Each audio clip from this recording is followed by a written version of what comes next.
ನೋಡಿ ಒಳ್ಳೆ ಫ್ರೈ ಆಗಿದೆ.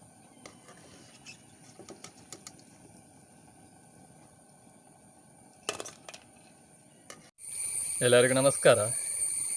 ಇವತ್ತಿನ ವಿಡಿಯೋದಲ್ಲಿ ನಾನು ನೋಡಿ ಇಲ್ಲಿ ಒಂದು 20 ಹಲಸಿನ ಬೀಜವನ್ನು ಕಟ್ ಮಾಡಿ ತಗೊಂಡಿದ್ದೇನೆ. ಈ ಹಲಸಿನ ಬೀಜದಿಂದ ಒಂದು ಪಕೋಡ ರೆಸಿಪಿಯನ್ನು ತಯಾರು ಮಾಡುವಂತ ಹೇಳಿ. ಈ ಪಕೋಡ ರೆಸಿಪಿ ನಮಗೆ ಈ ಸಂಜೆ ಟೀ ಜೊತೆಗೆಲ್ಲ ಈ ಬಿಸಿ ಬಿಸಿಯಾಗಿ ತಿನ್ನಲಿಕ್ಕೆ ಸೂಪರ್ ಆಗಿರ್ತದೆ. ಬನ್ನಿ ಮೊದಲಿಗೆ ಈ ಹಲಸಿನ ಬೀಜವನ್ನು ನಾವು ಬೇಯಿಸಿಕೊಳ್ಳುವ.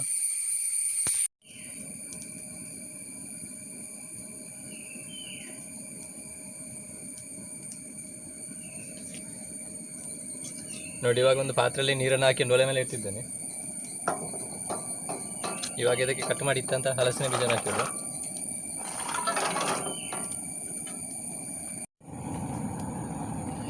ಇವಾಗ ಇದಕ್ಕೆ ಚಿಟಿಗೆ ಅರಶಿನವನ್ನು ಹಾಕಿರ್ತಿದ್ದೇನೆ. ಅದೇ ರೀತಿ ಉಪ್ಪು. ನಾವು ಇದನ್ನು ಮುಚ್ಚಳವನ್ನು ಮುಚ್ಚಿ ಚೆನ್ನಾಗಿ ಬೇಯಿಸಿಕೊಳ್ಬೇಕು.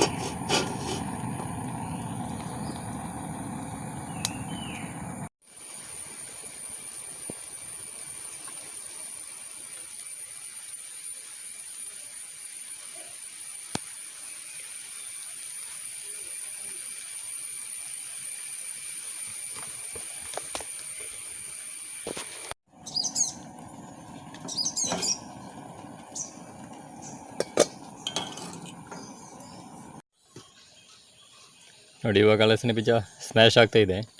ಇವಾಗ ಬೆಂದಿದೆ. ಇದನ್ನು ಒಲೆಯಿಂದ ಕೆಳಗಿಳಿಸಿಕೊಳ್ಳುವ.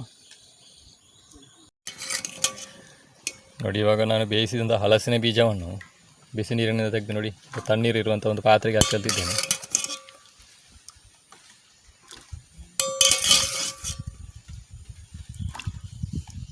ನೋಡಿ ಇವಾಗ ನಾನು ತಣ್ಣೀರಿಗೆ ಹಾಕಿದಂಥ ಹಲಸಿನ ಬೀಜವನ್ನು ತಣ್ಣೀರಿನಿಂದ ತೆಗೆದು ನೋಡಿ ಇವಾಗ ಮಿಕ್ಸಿ ಜಾರಿಗೆ ಹಾಕಿದ್ದೇನೆ.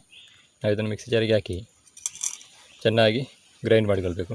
ಬೀಜವನ್ನು ನಾವು ನುಣ್ಣಾಗಿ ರುಬ್ಬಿಕೊಳ್ಳುವ ಅವಶ್ಯಕತೆ ಇಲ್ಲ, ತರಿಯಾಗಿ ಗ್ರೈಂಡ್ ಮಾಡಿಕೊಳ್ಬೇಕು. ನೋಡಿ ಇವಾಗ ತರಿಯಾಗಿ ರುಬ್ಬಿಕೊಂಡಿರುವಂಥ ಹಲಸಿನ ಬೀಜವನ್ನು ನೋಡಿ ಮಿಕ್ಸಿ ಜಾರಿಂದ ತೆಗೆದು ಪಾತ್ರೆಗೆ ಹಾಕಿಟ್ಟಿದ್ದೇನೆ.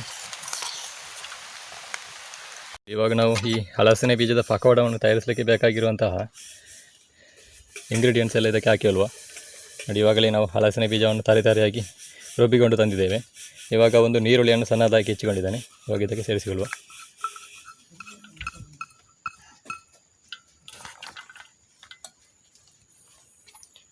ಮನೆಯಲ್ಲೇ ತಯಾರಿಸಿದಂತಹ 1 ಟೀ ಸ್ಪೂನ್ ಆಗುವಷ್ಟು ಶುಂಠಿ ಬೆಳ್ಳುಳ್ಳಿ ಪೇಸ್ಟ್. ಅದೇ ರೀತಿ ನೋಡಿ 2-3 ಎಸಲಾಗುವಷ್ಟು ಈ ಕರಿಬೇವಿನ ಸೊಪ್ಪನ್ನು ಕಟ್ ಮಾಡಿ ತಗೊಂಡಿದ್ದೇನೆ. ಇವಾಗ ಇದಕ್ಕೆ ಹಾಕಿಲ್ವ. ಚಿಕ್ಕದಾಗಿ ಕಟ್ ಮಾಡಿಬಿಟ್ಟು ತಗೊಂಡಿದ್ದೇನೆ. ಇದರಲ್ಲಿ 3 ಹಸಿಮೆಣಸಿದೆ ನೋಡಿ ವೃತ್ತಾಕಾರವಾಗಿ ಕಟ್ ಮಾಡಿಕೊಂಡಿದ್ದೇನೆ. ಅರ್ಧ ಟೀ ಸ್ಪೂನ್ ಆಗುವಷ್ಟು ಜೀರಿಗೆ, 1 ಟೀ ಸ್ಪೂನ್ ಆಗುವಷ್ಟು ಕೆಂಪು ಮೆಣಸಿನ ನೋಡಿ,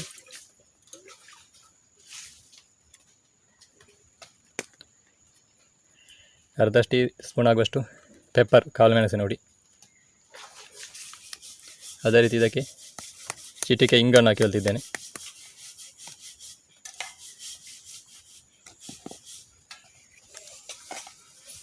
ಚಿಟಿಕೆ ಅರಶಿನ, ರುಚಿಗೆ ಉಪ್ಪು,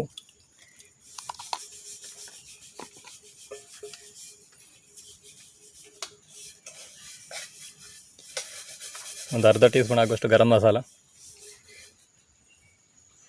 ನೋಡಿ. ಇದರಲ್ಲಿ 2 ಟೀ ಸ್ಪೂನ್ ಆಗುವಷ್ಟು ಕಾರ್ನ್ ಫ್ಲೋರ್ ತಗೊಂಡಿದ್ದೇನೆ. ನೀವು ಕಾರ್ನ್ ಫ್ಲೋರ್ ಬೇಡ ಅಂತಿದ್ದರೆ ಅಕ್ಕಿ ಹಿಟ್ಟನ್ನು ಕೂಡ ಹಾಕಿರ್ಬೋದು. 2 ಟೀ ಸ್ಪೂನ್ ಆಗುವಷ್ಟು ಕಡಲೆ ಹಿಟ್ಟು. ಇವಾಗ ಇದನ್ನು ನಾವು ಚೆನ್ನಾಗಿ ಮಿಶ್ರಣ ಮಾಡಿಕೊಳ್ಳುವ.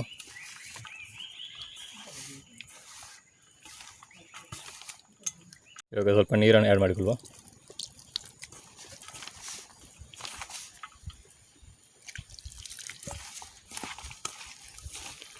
ನಮಗೆ ಈ ಬೇರೆ ಪಕೋಡ ಎಲ್ಲ ಮಾಡುವಾಗ ಈ ಹಿಟ್ಟು ಸ್ವಲ್ಪ ಜಾಸ್ತಿ ಪ್ರಮಾಣದಲ್ಲಿ ಬೇಕಾಗ್ತದೆ. ಆದರೆ ನಮಗೆ ಈ ಹಲಸಿನ ಬೀಜದಿಂದ ಈ ಪಕೋಡ ಎಲ್ಲ ತಯಾರಿಸುವಾಗ ಸ್ವಲ್ಪ ಹಿಟ್ಟು ಕಡಿಮೆ ಸಾಕಾಗ್ತದೆ. ಯಾಕಂದರೆ ಈ ಹಲಸಿನ ಬೀಜದಲ್ಲಿ ನಾವು ಅದನ್ನು ರುಬ್ಬಿಕೊಂಡಾಗ ಅದೇ ಒಂದು ಹಿಟ್ಟು ರೀತಿಯಾಗಿ ಬರ್ತದೆ. ಅದಕ್ಕಾಗಿ ನಾವು ಇಲ್ಲಿ ಕಡಲೆ ಹಿಟ್ಟು ಮತ್ತು ಈ ಕಾರ್ನ್ ಫ್ಲೋರನ್ನು ಕಡಿಮೆ ಪ್ರಮಾಣದಲ್ಲಿ ಸೇರಿಸಿಕೊಂಡಿರುವಂಥದ್ದು. ನೋಡಿ ಈ ಅದಕ್ಕೆ ಬಂದರೆ ಸಾಕು.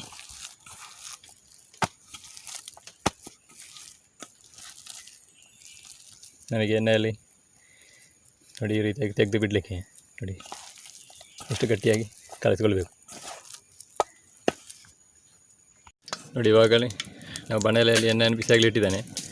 ನೋಡಿ ಇವಾಗ ಪಕೋಡವನ್ನು ಎಣ್ಣೆಯಲ್ಲಿ ಫ್ರೈ ಮಾಡುವ.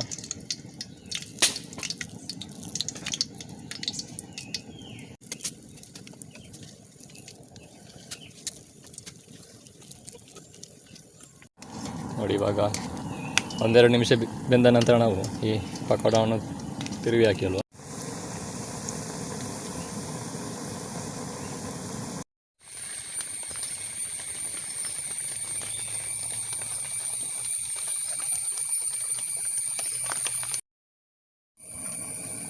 ನೋಡಿ ನಮ್ಮ ಹಲಸಿನ ಬೀಜದ ಪಕೋಡ ಇವಾಗ ನೋಡಿ ಗೋಲ್ಡನ್ ಬ್ರೌನ್ ಕಲರ್ ಬಂದಿದೆ. ನೋಡಿ 4-5 ನಿಮಿಷ ಆಗಿದೆ, ಚೆನ್ನಾಗಿ ಫ್ರೈ ಆಗಿದೆ. ಇವಾಗ ಇದನ್ನು ನಾವು ಎಣ್ಣೆಯಿಂದ ತೆಗೆಯುವ. ನೋಡಿ ಒಳ್ಳೆ ಫ್ರೈ ಆಗಿದೆ.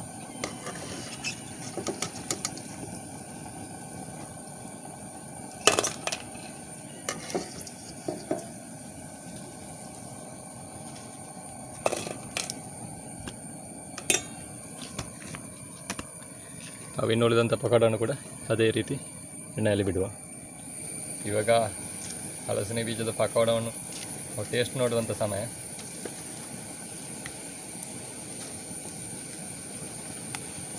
ನೋಡಿ